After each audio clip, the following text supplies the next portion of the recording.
जय भोलेनाथ। हर हर महादेव। प्रिय भक्तों, आप सभी का हमारे इस पावन कथा प्रवचन में हृदय से स्वागत है। आज की इस पवित्र रात्रि में हम सुनेंगे महाशिवरात्रि से जुड़ी एक अत्यंत भावपूर्ण और चमत्कारी कथा, जो बताती है कि बेलपत्र चढ़ाने का इतना बड़ा महत्व क्यों है। आप सभी श्रद्धा से अंत तक इस कथा को सुनिए, क्योंकि यह कथा केवल कहानी नहीं बल्कि भक्ति की शक्ति का प्रमाण है।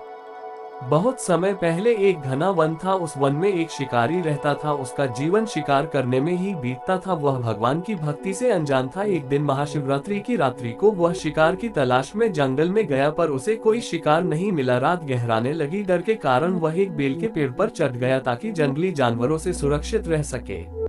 उसे भूख और प्यास लगी थी, पर शिकार न मिलने के कारण वह उपवास में ही रहा। पूरी रात जागते रहने के लिए वह पेड़ की पत्तियां तोड़कर नीचे गिराता रहा। उसे यह पता नहीं था कि उस बेल के पेड़ के नीचे एक शिवलिंग स्थापित था। जो भी बेलपत्र वह तोड़कर नीचे गिरा रहा था, वे सीधे शिवलिंग पर गिर रहे थे।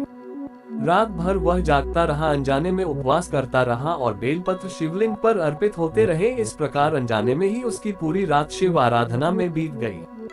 प्रातःकाल जब सूर्य उदय हुआ तो शिव जी उसके सामने प्रकट हुए। शिकारी आश्चर्य में पड़ गया। भगवान शिव ने कहा कि तुमने इस पावन रात्रि में उपवास किया, जागरण किया और मुझे बेलपत्र अर्पित किए। तुम्हारी अनजानी भक्ति से मैं अत्यंत प्रसन्न हूँ। तुम्हारे सभी पाप नष्ट हो गए हैं। शिकारी की आंखों से आंसू बहने लगे। उसने वहीं से हिंसा का जीवन छोड़ने का संकल्प लिया और शिव भक्ति में लग गया। अंत समय में उसे मोक्ष की प्राप्ति हुई।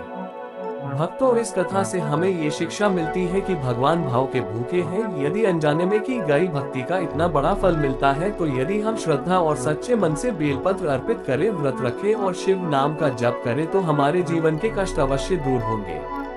हर हर महादेव। जय शिव शंकर।